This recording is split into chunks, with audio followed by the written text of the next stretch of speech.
Amigos, son las 7 de la mañana con 48 minutos y avanzamos con más aquí en la primera emisión de MQ Noticias.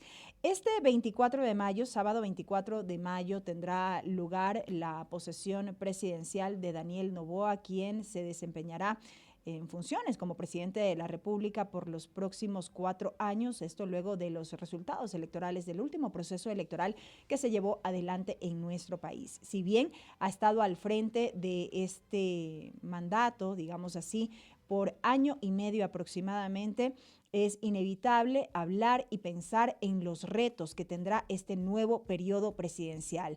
Retos más todavía cuando seguimos hablando de problemas de inseguridad en el país, temas económicos también, de empleo y de diversa índole. Vamos a dialogar sobre esto.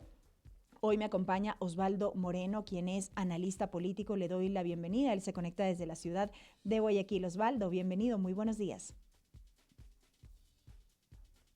¿Lo tenemos Buenos ya? días, Ahí le estimada. escuchamos. Buenos días, estimada Belkis. Un gran saludo a usted y a su audiencia, a la orden. Lo propio, Osvaldo.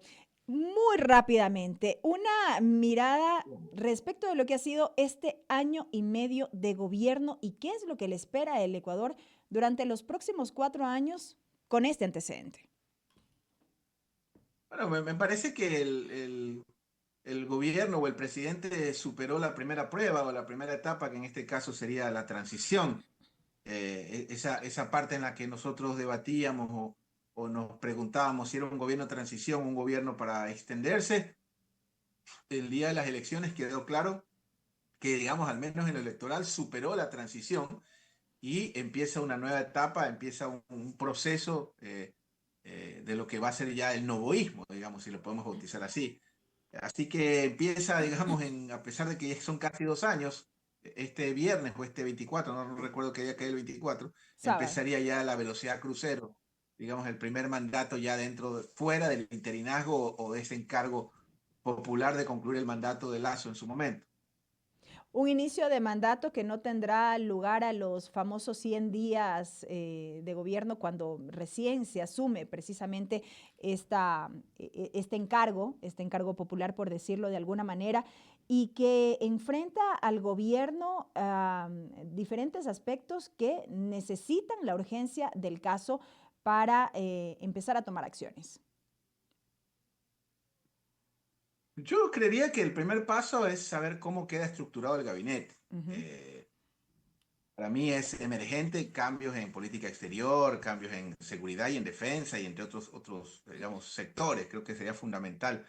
Va a ser la formación de este gabinete. Yo creo que el país y el presidente fundamentalmente ya no está para pruebas, experimentos, pasantías. Así que el primer paso, vamos a ver cómo queda estructurado ese gabinete.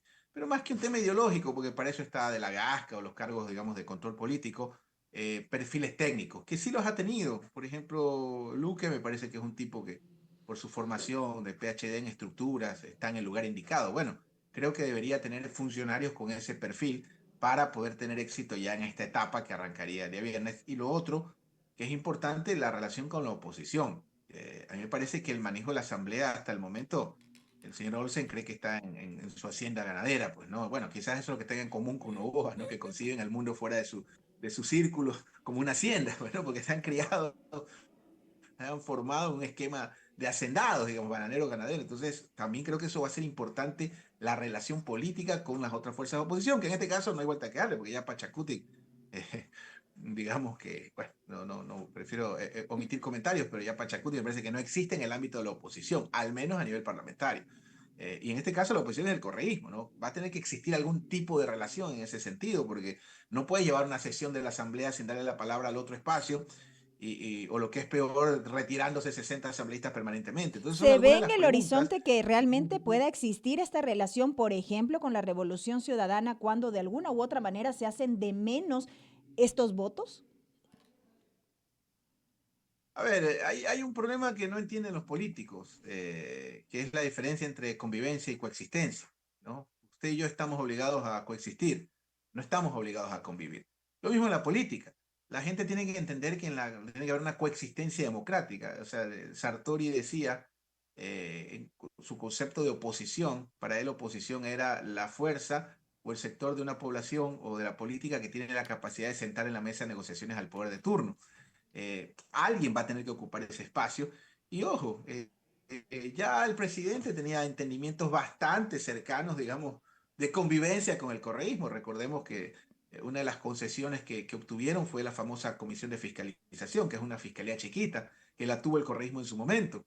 Eh, eso creo que es importante. Ya tuvieron elementos, digamos, de coexistencia en determinado momento. Y bueno, pues lo de Pachacuti que es una chifladura, o sea, tenían la capacidad de poder al presidente de la Asamblea si se hubieran articulado bien, ni siquiera políticamente, sino en consecuencia con su ideología, pero entonces es un poco complicado.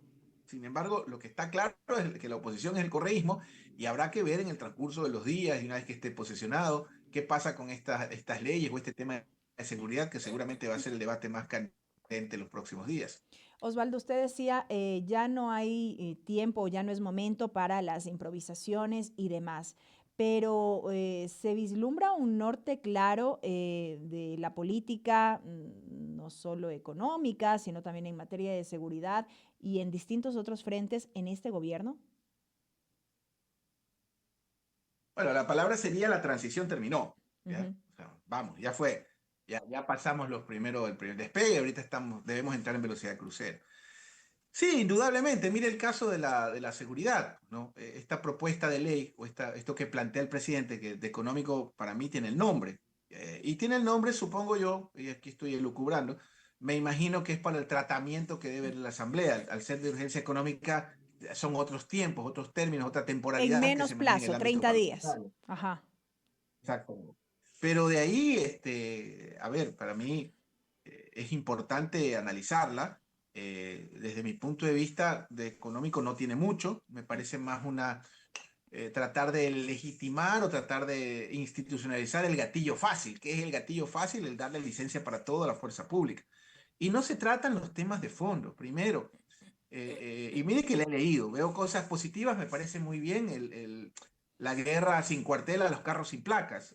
Bueno, usted es guayaquileña, entiendo, Belkis, vive Sí. en Quito, pero yo la próxima vez que esté acá en su tierra, la conmino a contar cuántos vehículos sin placas, motos, carros, circulan en 10 minutos de circular por cualquier sector de Guayaquil o San Borondón. No, es una chifladura, en eso estoy de acuerdo.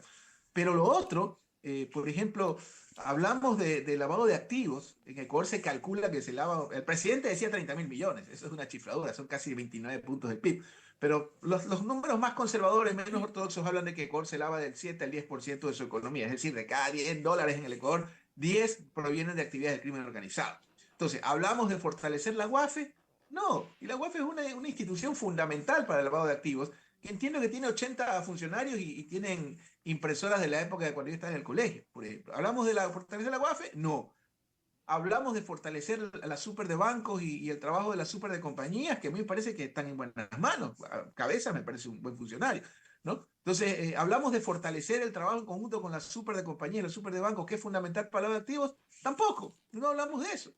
Hablamos de algo fundamental, de depurar la fuerza pública. Ojo, lamentablemente, afortunadamente es un porcentaje mínimo de la fuerza pública, pero estamos viendo que es, así como hay sicariatos todos los días, también hay miembros de la fuerza pública involucradas en actividades con el crimen organizado que trabajan para ellos. ¿Hablamos de depurar la fuerza pública? Tampoco, no estamos hablando de eso, de esa ley que es fundamental. Hablamos de combatir la deuda, tampoco. Y lo más importante, hablamos de reconstruir el tejido social. Mire, mucha gente, bueno, te habla cuando tú vas a las redes, ¿no? Que la base manda, que debemos darle una potencia extranjera a nuestra seguridad, lo cual es una chifladura, ¿no? Ya estamos viendo lo que le pasa a los ucranianos. Pero cuando hablamos del tema, digamos, hablamos de lo de fondo, cuando usted habla con expertos y vemos el tema de la inseguridad, es la deserción escolar, pues vayan ustedes a revisar las cifras. Tenemos la tasa de escolaridad más baja de nuestra historia, 87%. Es la más baja cuando teníamos 97. Es decir, de cada 100 niños en edad de escolarizarse, ahorita solo 87 están en las escuelas. Ha habido un bajón de 11 puntos. De esos 11 puntos, el grueso está en la zona 8, sobre todo en Guayaquil, San Borondón, Durán, Daule y los cantones vecinos. Y esos niños que están desertando el sistema escolar no están haciendo una pasantía, no están en Miami, no están jugando en la casa PlayStation, ¿no? Entonces tenemos que entender que la materia prima del crimen organizado es la pobreza extrema. Entonces, ¿se trata algo contra los activos? No. ¿Se habla de la depuración de la fuerza pública urgente? Tampoco. ¿Se habla de reconstruir el tejido social? No. Entonces, esta ley de gatillo fácil, la mínima posibilidad, y esto lo digo con respeto porque yo soy un admirador a muerte, escúchame con atención, a muerte de nuestras gloriosas Fuerzas Armadas, porque soy de la generación del CENEPA, yo soy de la generación que se sintió protegida, yo soy de la generación de cuando estudiaba en Argentina, Uruguay, Brasil, en esos países donde estudié, trabajé y he vivido. Yo recuerdo mis compañeros contemporáneos que tenían terror a sus Fuerzas Armadas porque recordaban al vecino secuestrado, al torturado. En cambio, yo decía con orgullo, mis Fuerzas Armadas, ante cualquier tragedia, vacunan niños en epidemias, nos rescatan cuando hay un deslave. Entonces, es fundamental, digamos, resaltando la gloria de nuestra fuerza pública, hacer una depuración. Está claro que es una Correcto. mínima célula que está contaminada, pero esto es como el cáncer, entonces se multiplica. Entonces, cuando tratemos los temas de fondo, yo creo que es fundamental. Por lo pronto, me parece una ley gatillo fácil que existiendo la mínima, pero escúcheme, la mínima o remota posibilidad de que se repita un hecho como lo de los niños de Malvinas, por ahí sale un idiota, no lo politicen, obvio que hay que hablar de política porque es una política. Mire, primero era la extradición, luego era que la famosa tabla, luego que militarizar las calles, ahora una base, o sea, está claro que no ha funcionado. Entonces, si tenemos la mínima posibilidad de que se repita un hecho como el niño Malvinas, no deberíamos ni discutirlo, pero claro, como son niños marginales, como son niños que no están en el entorno, bueno, no importa, al final, si alguien cae como baja colateral, qué pena, y así no funciona un Estado de Derecho.